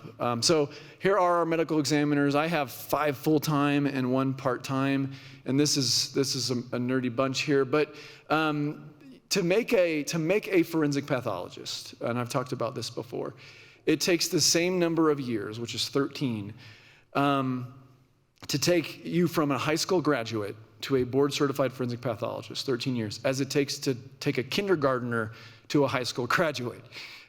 And so it's a very difficult, long process. The guy there you see, the other guy that's not me, Dr. Murdoch, I met him when he was in medical school and then kept in touch throughout his residency and his fellowship. So I've been recruiting him to come to this office for 6 years, which is longer than I dated my wife before we got married. And that's really what it takes nowadays to get those folks in the door. You really have to find them young and then kind of bring them along and get them in the office. So to fill these types of spots, I have to have a very long view of where we're going. Here are my death investigators. These are the folks that go to the scenes, interview the cops, interview witnesses, examine the body, collect evidence that's on the body. They're kind of the eyes and ears of the medical examiner. They then write a report and then bring that to us so we know exactly what's going on and how to handle things. About half of these folks, maybe a little more, have master's degrees. And so these are people who are professional medical legal death investigators who this is their career. And it's also, you can imagine, a very difficult job. The hardest thing that they do is notifying next of kin. They go to the homes and tell these people what's happened and inform them that their loved one is no longer with them. I have administrative staff who does an incredible amount of work with just a few people. These are the folks that are at the front desk as grieving families come in and asking for death certificates and helping them navigate this difficult process, right? Because we've all lost loved ones. We know how devastating that is emotionally. But then there's also a business of death, right? There's a bureaucratic process you have to go through. There's paperwork to sign and all that. And so these folks help do that in a compassionate way. Here's my autopsy technicians. These are the folks who help me physically do the autopsies. They bring the bodies in, they weigh them, they measure them. They do the evisceration, which is the removal of the organs, and in preparation for the doctor to examine them. And so this is both it's a technical skill. It's a trade. It's like a carpenter or an electrician. It's a physical skill that they have to learn. But then you also add on the emotional component of what they're seeing day in and day out. And it's a very difficult job. And this is the place where I'm having trouble with staffing and having folks who just figure out that this isn't for them. And I obviously respect that as well. But we'll continue to do work there. Here's my histologist, Brian, who prepares the tissue on slides so the doctors can look at them under the microscope. And then my toxicology department, the guy there, the older gentleman, the wise-looking one is Werner Jenkins. He has been with the coroner's office since I think 1993, and then became when the old office was at St. Francis still, and then became an official El Paso County employee in I think 2001. So he's been with us a long time. He's retiring at the end of this year. He's my chief toxicologist. And he's, as we see around the county, he's one of those people that's truly irreplaceable. And so I am in the midst of trying to replace him with the next generation, but really that's a tall order. So I will be giving that department a lot of attention and focus over the next year as we transition. So statutorily, my job is to investigate all deaths, essentially sudden, unexpected, non-natural, anything that constitutes a public health threat, or anybody who dies under the custody of the government. Usually we're talking about law enforcement or some sort of a detox center or a hospital, mental hospital or something. All of those fall under my purview, and it's my job to figure out the cause, why the person's dead, and then the manner, the category. But there are other things that obviously we do at the coroner's office. We're responsible for identifying the decedent. We're responsible for testifying in any criminal or civil proceedings that come out of the death, and then we're also in charge of granting or denying tissue for harvest in folks who have died or are pronounced brain dead. And so here's kind of where we are. The more people you have, just all things else being equal, more people are going to die, right? The same percentage, but you got more population. You're expecting those numbers of deaths to go up under those categories. Where you start to see changes that are outpacing your population growth is when you got to start asking what's going on. In every community, as they grow from a small town to a city, like we have seen over the past 10 years, you're going to have a completely different type of environment in which those deaths are going to occur. You also have other big things like pandemics and like drug issues and trends and changes through time that are going to impact that. And what we've seen is since 2011, so the last 10 years, a relatively steady increase, not entirely consistent with population, but close to it. What that allows us to do is prepare over time how many doctors I need, how many investigators I need. But what you'll notice on this is when we hit about 2017, 2018, we had a kind of a high plateau there. And then beginning in 2019, the top line is all deaths. So this is in county and out of county. The dark green is in county, and the one on the bottom is just the out of counties. And you see a stark change in the trajectory of the number of autopsies our office has done. And that's being driven almost entirely, not entirely, but close to by in-county deaths. And so beginning about 2 years ago, we've seen a fairly progressive and marked increase in the number of autopsies that require, deaths that require autopsy here. And you see from 2019 to 2021, it's about a 200 case increase. And that number becomes important. These are the total deaths that we've investigated. So not everybody that gets investigated is going to end up here. This is everything from, hey, we were building a deck in our backyard and I dug up a skeleton that turns out to be a Halloween decoration, all the way up to, mass shootings and multiple murders, right? So these are total cases, and you see this is only from 2013 to 2021. And we've gone from essentially 3,600 to 6,500. So in 8 years, we haven't quite doubled, but we're close. When we've had only a 17% population increase over the last decade based on the last census. So our total number of cases is greatly outpacing our population growth at this point. There's lots of things that go into that. COVID certainly is going to have played a role in that over the last year and a half, but it doesn't account for all of it. So we are seeing in both cases and in investigations pretty prominent and rapid increases over the last 2 years. So my office's strategic goals is, one, to continue to assist public health and other county agencies, the hospitals, nonprofits in our ongoing efforts for COVID-19, fentanyl, and general substance abuse, child fatalities, and suicide preventions. And just, a brief shout out to public health. To me, public health is, they're like a really good point guard. Like, they're not gonna win many games on their own, but that's not their role. Their role is to put everyone else in the best position possible to be successful. And that's what they do for our law enforcement, that's what they do certainly for me, that's what they do for our courts and our businesses and our schools and everybody else.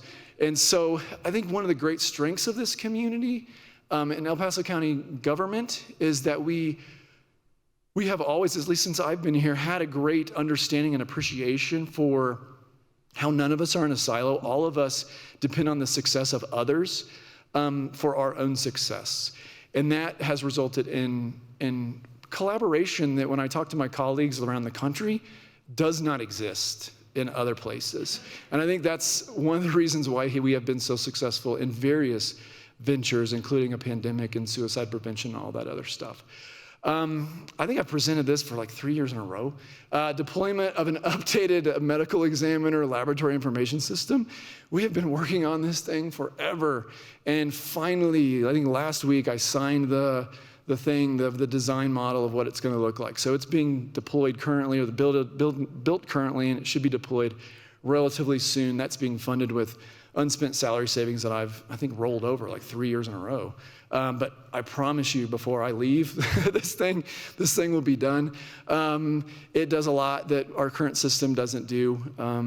Biggest one being better data and analytics, and then 2, the ability to use it remotely, which will speed up some things for my investigators.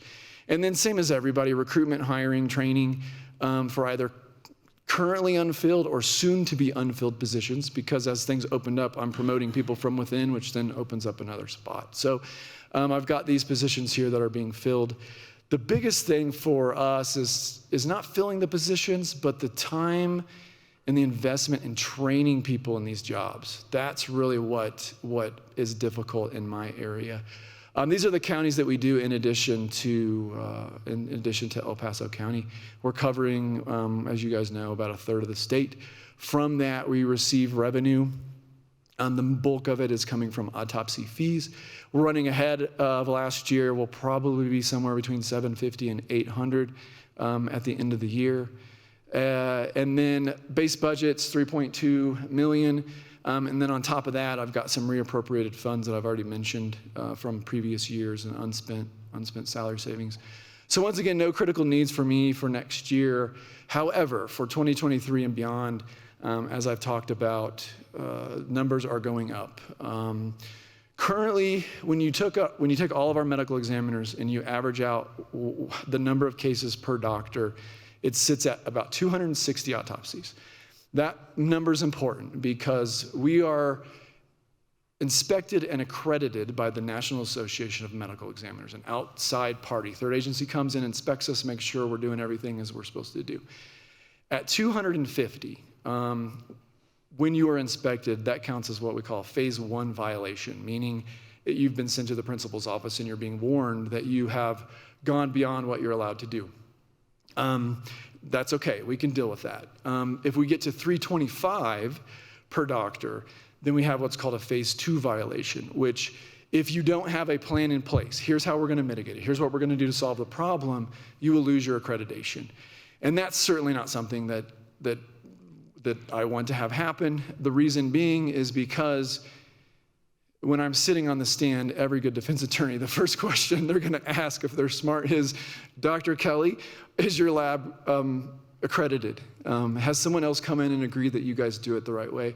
And there's this pesky thing about, swear to tell the truth, the whole truth, and nothing but the truth. And then I would have to say no, which then brings into doubt every bit of work that our office does.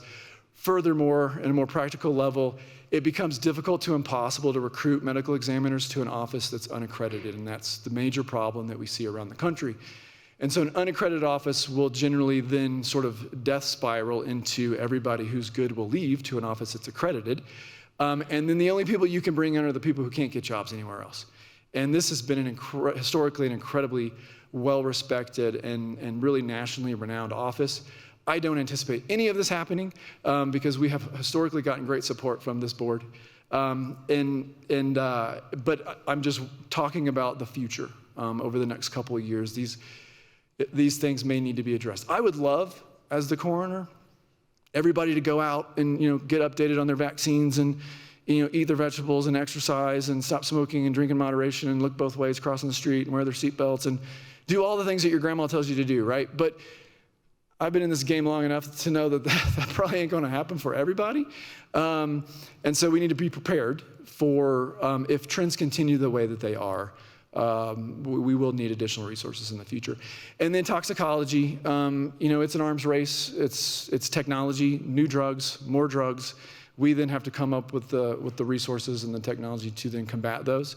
And we have in the past, and we will continue in the future. So that's an area that continually needs to be addressed. You can make up a lot in short staffing with technology in that area. Doctors, it's a knife, a saw, and a doctor, and that hasn't changed in 100 years. So that we still need staffing for, but I can do a lot with toxicology. And I think that's all I got. Great. Are there any questions from the commissioners? Commissioner Gonzalez. Thank you, Mr. Chair. So in reference to the increased amount of autopsies that you had and just the clear increase the last 3 or 4 years, but did that translate to all deaths in the county, or are more deaths being referred for autopsies? Because it could be a difference. Yeah, and that's a great question. Our overall deaths are up as well. And they do that too every year, right, and more people. But they are also, not only in El Paso County, but in Colorado and then across the country, nationally, overall total deaths have gone up. Now, once again, COVID's a huge part of that, but that's not all of it. We've also seen increases in our drug deaths, nationally and locally. To be honest, suicides were the only thing that really stayed steady the last 2 years. Nearly every other category is up. And so it's all of the above. It's all deaths are up, plus those reportable deaths are up. And those are going to be drugs. Those are going to be, our homicides were up last year. Our motor vehicles will probably up. We had, pedestrian deaths were way up. So it's not one thing, it's a bunch of different things. And even COVID, I think we had 13 that we autopsied in 2020. I think we're at like 30 this year. So you can't account. COVID, let's say it snaps our fingers and goes away tomorrow, that's not going to bring these numbers back down to where they go. It's other issues that are really the problem moving forward. Commissioner Williams. In following the fee-supported office and Tabor spending caps issue that I've been talking about earlier this morning. So where you do all of these other counties, what is the qualification to be a coroner? So in every county, but I think 2 in Colorado, to be the coroner, it's 18 registered voter and a non-felon. So all of those counties that we do autopsies for, every one of them has what we call a lay coroner, meaning a coroner who's not a doctor, not a physician, no medical training, not a pathologist. Usually they're funeral directors or other professions. And so they require, when someone dies of those things under the statutes, that requires a medical examiner, a doctor, a forensic pathologist to perform an autopsy. So they bring those bodies, those remains to us. We perform those autopsies and we literally tell them, hey, here's what you're going to put on the death certificate. We then work with their law enforcement and their district attorney's office for all criminal proceedings or anything else that happens after that. And those roles largely administrative, but they are ultimately responsible for deciding who does and does not get an autopsy, and that's really the most important step. And I think that that is awesome that our office is so well qualified that we are able to do that. I just did take a moment to ask our finance staff, that falls under our Tabor spending cap, even though it's a revenue from another county. And I guess there might be a chance, I don't know if that needs to be fixed legislatively. Okay, well, if there's something we can support, please let us know so that we can fix that legislatively, because where we're providing the services to the other counties, a much needed service. Yeah, and that's really what the benefit, it allows us to use these assets that the county has that's really unique to El Paso County, leverage those assets to then bring in revenue from other counties who desperately need it. If we don't do this, there is no one else to do it. So it is a benefit to all parties, but the taxpayers as well as the services that the county provides to those taxpayers certainly, can reap the benefits of that. Great. Are there other questions? All right. Hearing none. Thank you very much for your presentation. Thank you. Yep. Excellent. And maybe just I have one quick comment. I just hope that the opioid lawsuits, which are concluded now, are going to help make a difference in prevention measures and maybe reduce some of the burden that you have on your office because of deaths due to opioids. Absolutely. Yeah, the work that our office does gives us the information necessary to make those interventions, right? That's why we do the work that we do. So yeah, I certainly hope to play a role in that as well. Great. Thank you. All right. I think we have one more presentation for today, and that's Justice Services. Mr. Carey. Good afternoon, Commissioners. Pete Carey, your new Executive Director of Justice Services. Boy, it's hard to follow autopsies and discussions like that. That's tough one at the end of the day, so I will make this brief. I wanted to introduce my staff who came with me, the leadership in Justice Services.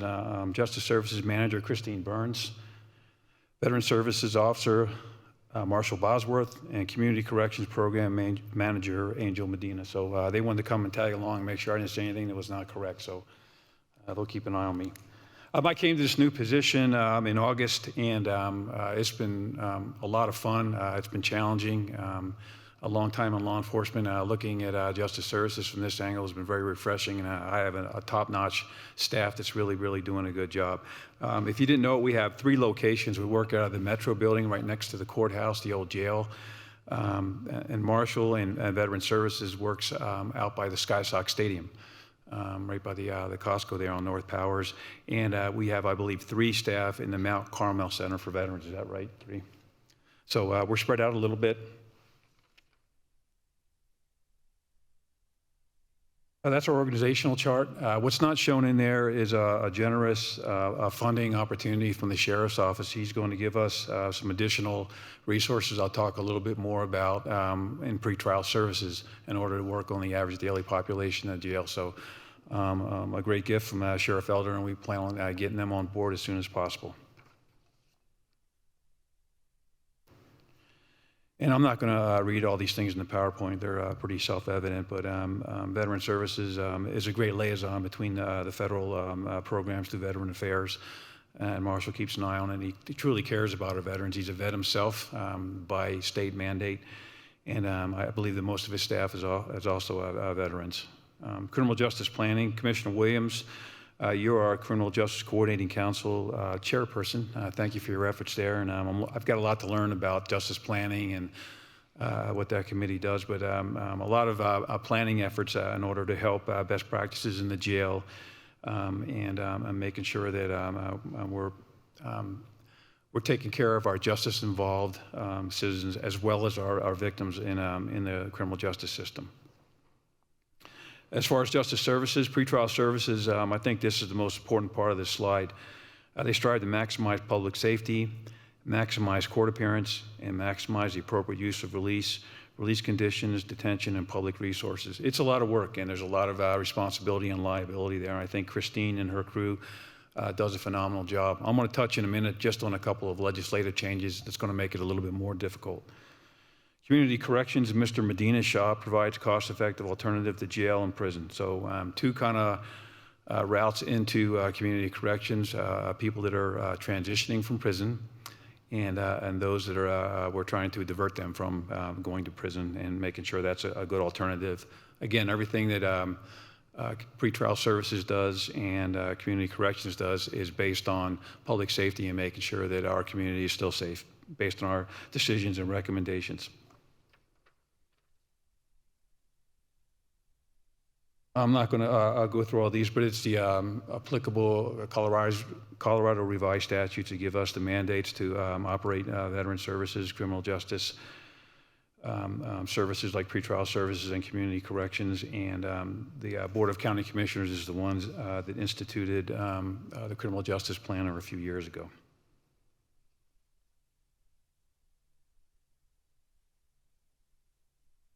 A couple of noteworthy ways that we count success in veteran services.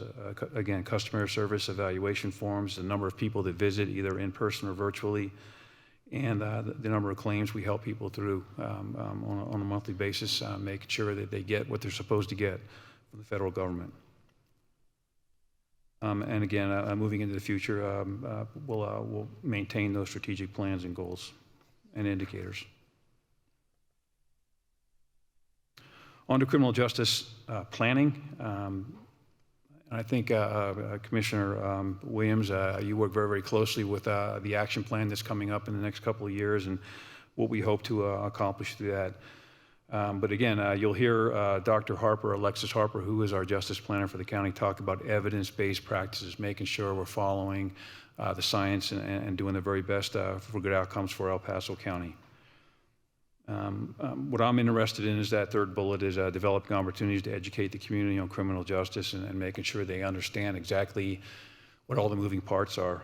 We are very close to completing an action plan that will take us through 2024, and Dr. Harper had some very, very good involvement from the public and community members, so I'm very, very hopeful that that's going to be a good, solid 2-year plan.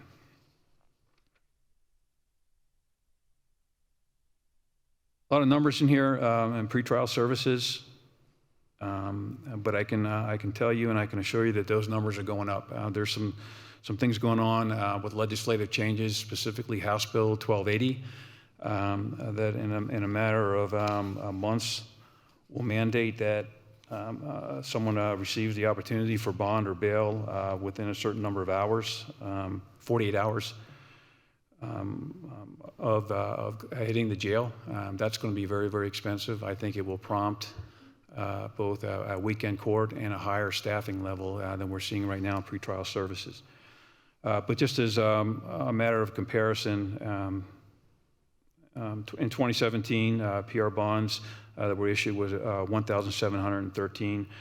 And in 2019, that rose to 5,494. So that number is drastically going up. And without stealing Sheriff Elder's thunder, I think he'll be speaking a little bit about this tomorrow. It's expensive to keep someone in jail. And if they don't need to be in jail regarding safety or them showing up for their day in court, we shouldn't have them in jail. So that's what we're trying to revise some of our staffing levels to help out a little bit better in the jail. The numbers are good. When we do the research and we make a recommendation to the bench, about 93.8% of the time the defendant shows up for court, and about 1% of the time they get in trouble. They catch other charges. So that's pretty good numbers, both locally, over the trend, and nationally. And again, the Sheriff's Office is going to give us enough money to hire a number, about 4 or 5 folks in pretrial services, specialists, 3 of those, a bond commissioner, and a supervisor of pretrial supervision. So I'm very excited about that opportunity and able to help the ADP in the jail. Regarding community corrections, the number for the state fiscal year in 2021 was about 1,700 screened referrals. The average length of time clients serve in the residential program is 147 days. And I'll let you look at the rest of those. Significantly, to put someone through community corrections, service compared to Department of Correction Service is obviously a huge savings. So that's why we do it. A couple of points in the budget. Again, veterans in our community do better than on a national average, to the tune of about at least $2,000. But when you add in veteran services with Marshall and his group, the average amount of money they get in their claim is $14,626. So an impressive difference. One of the biggest operational things that we made a change to through the efforts of Christine and Mr. Walken before he retired was housing community corrections and pretrial services under one roof in the Metro building. And it's been very, very valuable having everybody together. We've been kind of farmed out. Unfortunately, we're already experiencing some growing pains, and I'm talking to Brian about some potential upgrades in the near future, but very, very happy to have everybody under one roof. And you might know that because of some legislative intent and some things going on with House Bill 1280 again, we've eliminated collecting the $55 PR bond administrative fee that the defendant had to pay in the past.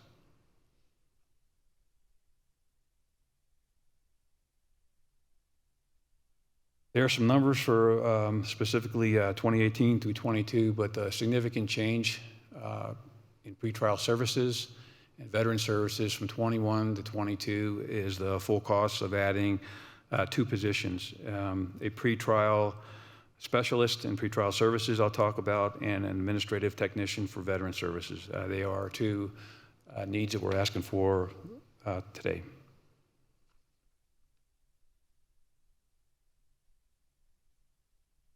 As I said, Veteran Services office, the main office is over on the east side by Sky Sox. It serves a lot of the east side veterans in our community, and Mount Carmel Center, where we have some staff, serves the west side. There's an administrative technician assigned now to both places, but between vacations and breaks and unmet staffing needs, those 2 aren't covering them all the time. 2 out of 3 veterans show up on the east side of town. My request is that we have 2 administrative technicians working there unless one is needed to relieve the west side administrative technician and take care of some of the needs over there. When we don't have a 3rd administrative technician, what happens is the veteran service officers are actually taking care of the 100 phone calls a day and all the walk-in requests for information and things like that. So rather than disrupt them from their 30 or so appointments a week, we'd like to have an administrative technician share the load in both places to make it a little bit more effective. The pretrial specialist need, as I already said, is based on some changes in what's going on in legislation and the fact that we're just trying to keep our head above water. There's been a huge increase in the number of personal recognizance bonds in the last couple of years, and those numbers are in there. That additional pretrial specialist will help us also with jail overcrowding. And our hope is that this person will specialize or concentrate on those defendants with behavioral health needs, and that's a significant portion of those folks. With that, I'm open to any questions, comments, or suggestions. Thank you. Yes, Commissioner Williams. Well, I would have actually 2 comments. So when my dad was aging and needed veteran services, I called Marshall, even though he lived in Utah. So that's how awesome our Veteran Services Department is. And since we have more than 100,000 veterans in the county, we really appreciate that. And when I first started in the Criminal Justice Coordinating Council, I didn't realize it could be so fascinating. I really don't know a lot about the subject, and I enjoy the meetings because I learn so much there. And it's amazing to see a group of 25 to 50 people working through a strategic plan and all meeting their goals and needing a new strategic plan now. And they're a pretty amazing group of people, both your staff and everybody who participates, from DHS to the district attorney to the court and to the sheriff's office and to the health department and the workforce center. So it's a great organization that you have there. So Well, thank you. Thank you for leading those efforts. And out of those 25 or 30, there's lots of different agendas and lots of different ways of looking at criminal justice. For 35 years as a Springs police officer, all I was interested in was dropping them off at the county jail, not so much making sure that they needed absolutely to be there. I left that to the other guys, you know. It makes a difference now. My last 3 years working at the sheriff's office, I understand the problems associated with the high average daily population. And if it's not a safety issue and they're going to show up for court, but there's a lot of different interests in that council. And I appreciate you hurting that in one way. Thank you. I think Dr. Harper does more of the hurting and Christine as well. So Does a great job. Okay, other questions? Okay, seeing none, just a couple for me. First of all, I'm really excited about the creation of the Justice Services Department. I think this will really help consolidate a lot of great work that we've been doing and maybe get more efficiency and more effectivity out of what had already been done. It's amazing, the PR bond growth. Wow. I mean, that's a gigantic growth. Some of it driven by legislation, of course, but that PR bonding is obviously a much bigger deal today than it was just a year ago. Yeah. Yeah. And so I see that your request, critical service needs, is a pretrial specialist and an admin technician. So that's obviously what is before the board for consideration. Appreciate, you know, it's a new office, so you've got some rounding out of some duties and issues you've got to try and figure out. One specific question for you. I'm a big fan of the Beacon units, the behavioral health units. Does that stay with the sheriff's office, or does that come over to you, or does the healthcare specialist part of the Beacon units come over to you? That's going to stay with the El Paso County Sheriff's Office Commissioner. Carrie Butler and her group do a great job, and we interact with them, and they're involved also with CJCC and all that, but that will stay with the Sheriff's Office as the city's CRT team stays with CSPD. Okay, great. Thank you. Thanks. Okay, any other remaining questions? Yes, please. Just wanted to say thanks, and you jumped right into the deep end here with all of this stuff, but I know you're doing a fantastic job, and I just wanted to put a fine point as we're talking about budget and numbers and how all of those things are they're very important for us to have the conversation about, but it really hits home when you realize that this is related to safety in our community. And so just wanted to make that comment that as we're talking about numbers in this sense, we're talking about the reality of safety for our citizens. And so this is a very important thing, and I appreciate you bringing forward the needs. Thanks. And I didn't mention that Commissioner Geithner is our liaison to the Community Corrections Board. Which much like CJC goes a lot of different directions, but what I appreciate about you is your focus on victims and safety, and I appreciate your guidance on that board. Thank you. Great.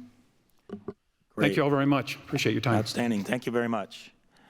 All right, that's completes the list that's on my agenda for the different office briefings today. So, Nikki, if you've got any follow-up or closing remarks for today.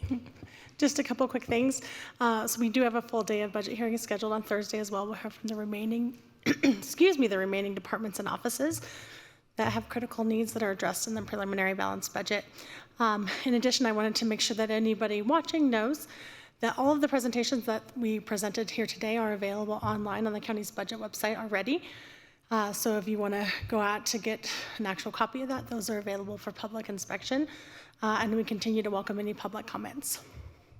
Great, thank you.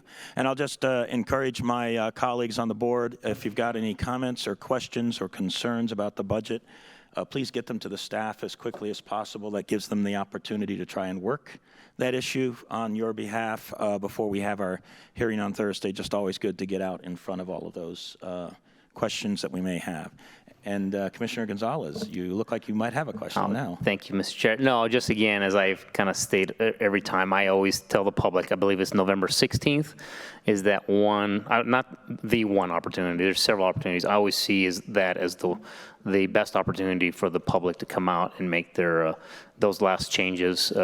If there's an emphasis, let us know. And I always say that that is the best opportunity to make those last minute changes of dollars, which normally do happen. And so they'll have a chance. The commissioners can move some dollars around. And so November 16th, Tuesday morning, I always highlight to the public around this time as being a very critical time, and I ask for their input. I appreciate the commissioner's comments, and maybe just a quick update on the remaining budget hearings. We will have one again at 9 o'clock on Thursday this week, the 21st. And then to your point, Commissioner, our fourth budget hearing, which is November 16th, and that specifically has a citizens comment section, so hopefully citizens will participate if they have questions or concerns, that they will either submit that in advance or physically come here, either in person or online. And then on December 7th is hopefully we will have the budget fully adjudicated at that point, and that's when this board will take a vote for the 2022 budget. So thank you very much. Any last comments, Nikki? Are we good to go? Nope, I'm good. Thank you. All right, very good. All right, I'll just open the floor to the board. Any last comments or questions that anybody has? And hearing none and seeing no further business on the agenda, this meeting is adjourned.